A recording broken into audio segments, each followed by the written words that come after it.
Darkricician! Hey YouTube, TheDarkRichician84 here with TheDarkRichiciansgirl's Girl. Just taking a break from the couples tournament for a moment. Hey. Yeah, so I'm going to be profiling her Kuriboh deck while she's doing stuff on Dreamlight Valley. I'm obsessed with that game. And even though it's not technically relevant to the video, let us know in the comments down below if you like Dreamlight Valley, and also if you like Kuribohs. So this is basically how we've done it. We had to be pointed in the direction of other videos to get some ideas, but I didn't want to copy what other people were doing. But yeah, this is the ratio that we've gone for. So, to start things off, we are playing 2 copies of Winged Kuriboh. Don't think 2 or 3 is really necessary, but we just wanted to include Winged Kuriboh. Then following this, 3 copies of the original Kuriboh, the OG, the original hand trap. A hand trap before hand traps were even a thing. And then why am I saying I'm? She's also playing 2 copies of Kuriboh, 2 copies of Kuriboh, 2 copies of Kuriboh, and 2 copies of Kuriboh. Now I know other people only play 1 each of these, but I find that 2 is better, just in case like one of these guys gets banished by something like Called by the Grave or DD Crow, and then it makes it hard to use 5-star Twilight and Kuriboh. So even though these have been out for about 2 years now, I'll go over their effects in case no one's familiar with them. So they all share the first line of text, which is, "This is always treated as a Kuriboh card." Kuriboh states, "When this card or another Kuriboh you control is destroyed by battle, you can special summon a monster with 300 attack or 300 attack and 200 defense from your deck except Kuriboh. That's a hard once per turn, and you contribute this card and 1 each of Kuriboh, Kuriboh, and Kuriboh from..." Oh, you contribute them from the hand? Oh wow, I didn't know that. Yeah, tribute from the hand to special summon Kuriboh from your hand, deck, or graveyard. Yeah, that's really handy actually. Kuriboh states that when this card or another Kuriboh you control is destroyed by battle, you can add a spell or trap from deck to hand that mentions from deck to hand that lists Kuriboh in its text. You can only use this effect once per turn, and once per turn when an opponent's monster declares an attack while you control another Kuriboh monster, you can change the attack of all other monsters you control to 0 until you do the end of the turn, and if you do, negate the attack. Kuriboh states, quick effect, you can discard this card, then target a Kuriboh you control and it gains 1500 attack. You contribute this card and 1 each of Kuriboh, Kuriboh, and Kuriboh from your hand or field, and add Kuribandit from your deck or graveyard to hand, and then immediately normal summon a fiend from your hand. Then finally, Kuriboh says, when an opponent's monster declares an attack, you can discard this card, add a Kuriboh monster from your deck to hand except itself, and once per turn quick effect you can discard a trap, then target a face-up monster the opponent controls, and it loses 1500 attack until the end of the turn. So yeah, that's the Kuriboh brothers in a nutshell. Then the boss monster in the main deck anyway, Kuriboh.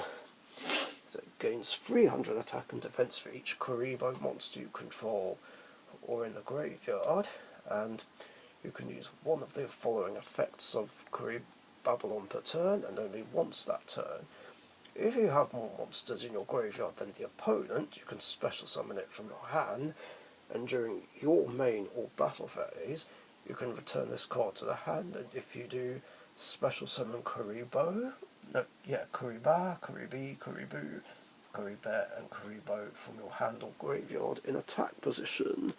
There were a couple of points where we made the mistake of thinking it could be done on the opponent's turn.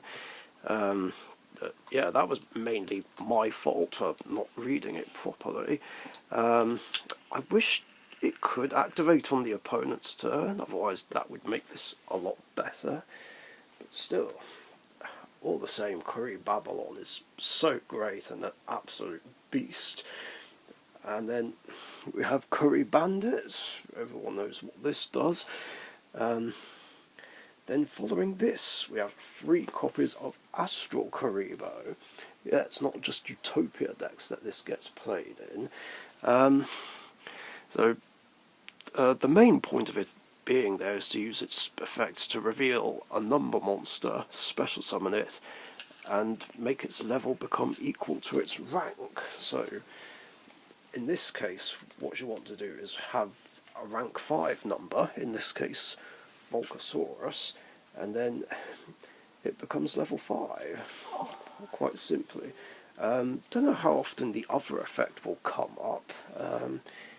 What's the other effect again? Oh yeah.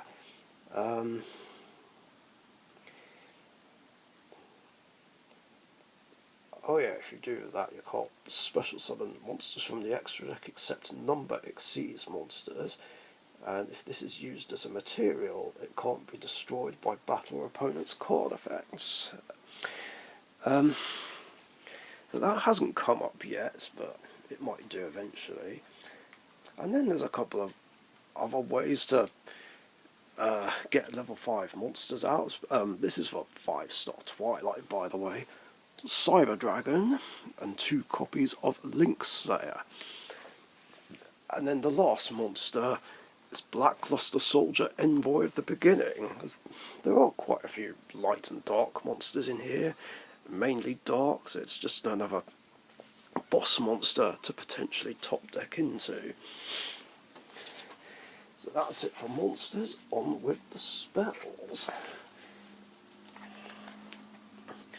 So for spells, we have the most important spell of the deck, 5-star Twilight.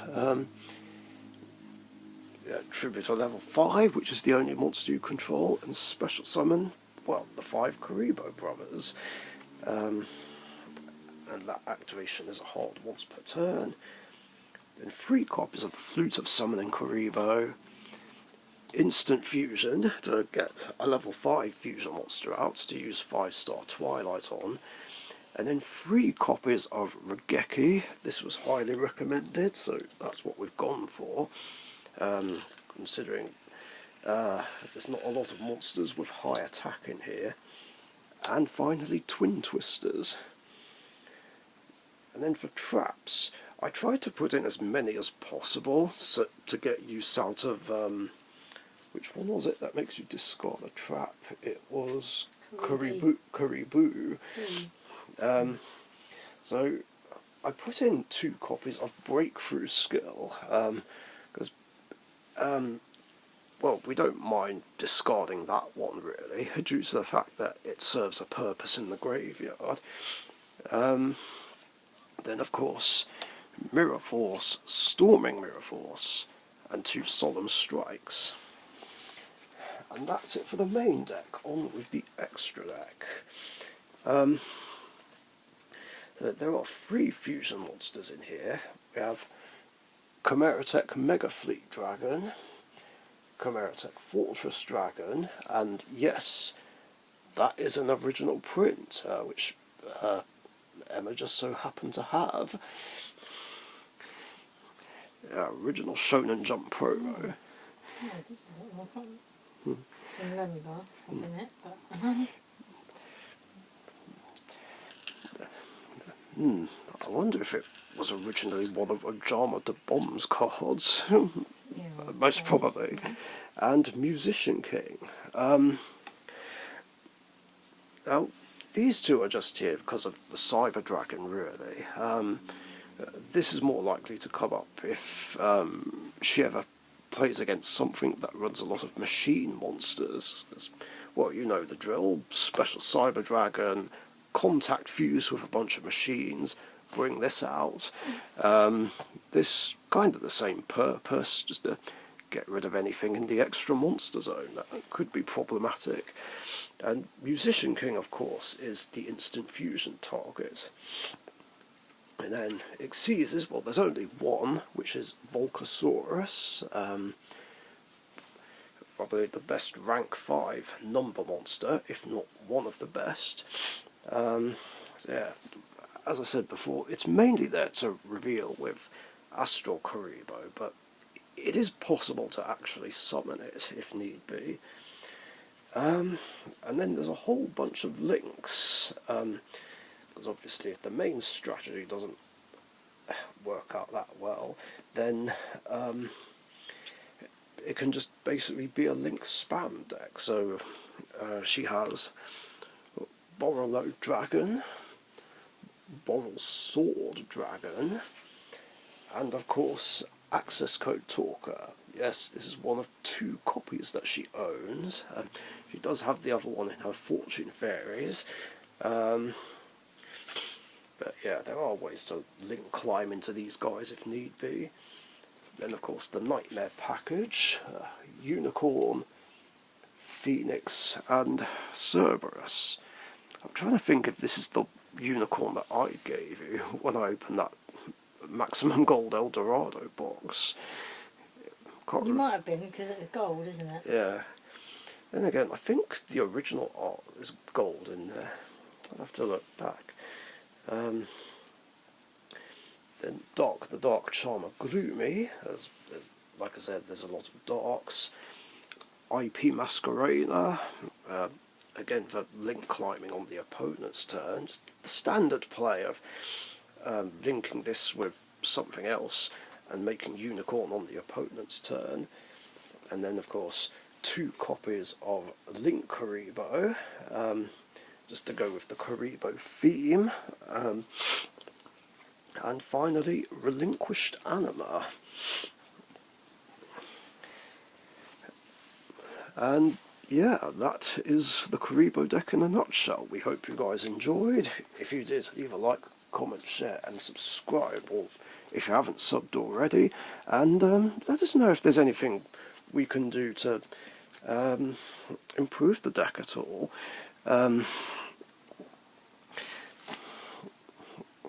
And yeah, thanks for watching, stay safe, and we'll see you later.